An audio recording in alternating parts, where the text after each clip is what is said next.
Okay, so we are crossing Church Street. This is going to be the southeast corner, Kemp Hall, Market and Church Street. And we have over here, in April 1861, the legislature of Maryland met here in special session.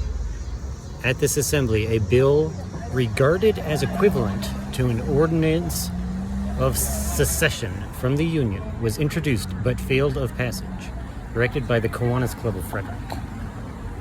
So then over here, okay, you got Kemp Hall, 1861-1961. So this was placed at the centenary, dedicated on February 15, 1961.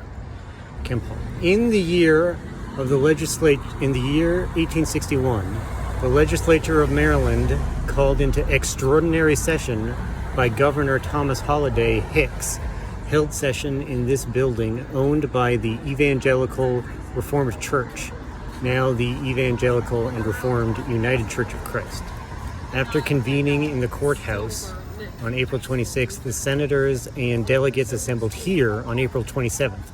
The senators on the second floor and the delegates on the third floor. A peace and safety bill was referred to a joint committee and reported favorably, but after an amendment demanding secession was rejected, the bill was recommended.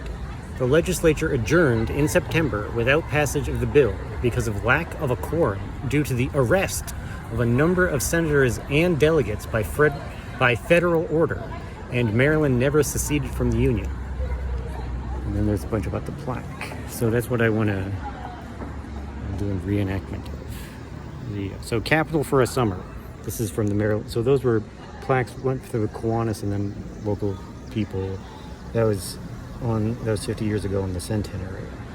So this is Capital for a Summer, foiling Maryland secession. So this is part of the Civil War trials.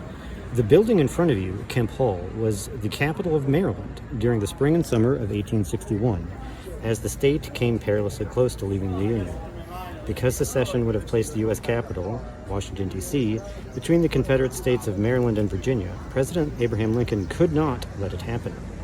2 weeks after the Confederate capture of Fort Sumter, South Carolina, Maryland Governor Thomas H. Hicks called the General Assembly into special session here in Frederick, a strongly Unionist city, to debate secession.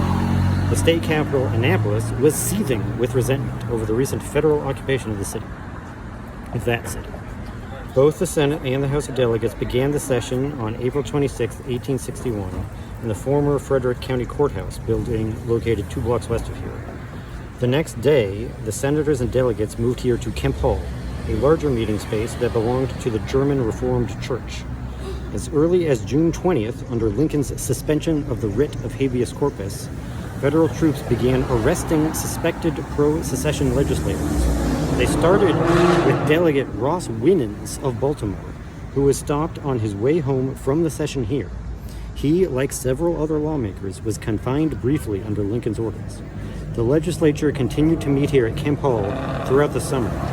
Finally, lacking a quorum, primarily because of the arrest of so many secession-leading senators and delegates, it adjourned in September without ever considering a secession bill. So there's a picture of Delegate Ross Winans, courtesy Maryland Historical Society, Governor Thomas H. Hicks, courtesy Library of Congress, Abraham Lincoln, Library of Congress, and Kemp Hall circa 1870, courtesy Historical Society, Frederick County.